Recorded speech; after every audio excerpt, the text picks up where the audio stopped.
So when Jeremiah Nortier debated limited atonement with Dr. James White and those two opponents, in the cross-examination, he asked a question about Ephesians 5, about Christ and the church, about how Christ loves the church and only gives the church certain blessings. That might not be how he worded it, but it's essentially the question that was asked. And the person he was asking the question to didn't understand what this had to do with the topic, but I could see through the argument as soon as he said that.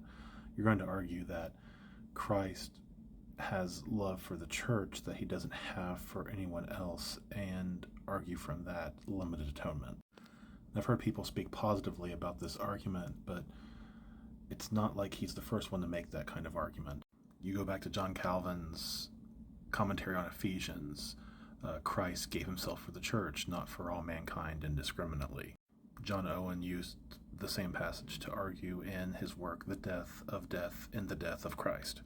Now the verse does say, "Husbands, love your wives, as Christ loved the church and gave himself up for her, that he might sanctify her, having cleansed her by the washing of water with the word, that he might present the church to himself in splendor."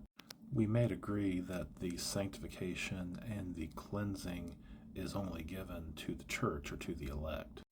But saying that he gave himself up for her, as if he didn't give up himself, like he didn't sacrifice his life and give his blood for all the world, that doesn't necessarily follow logically from this passage, and there are still other passages in proof texts that we would need to examine.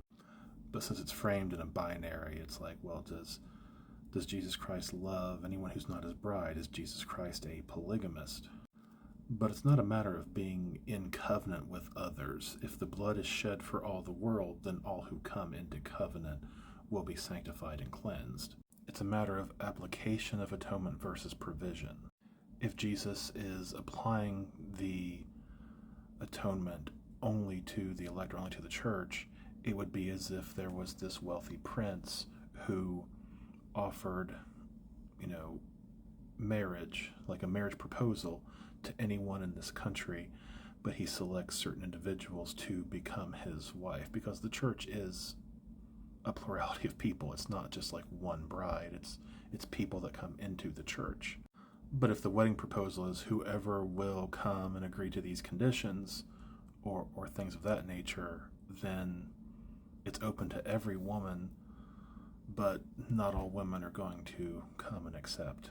So the analogy really falls flat and abuses the metaphor we read about in Scripture.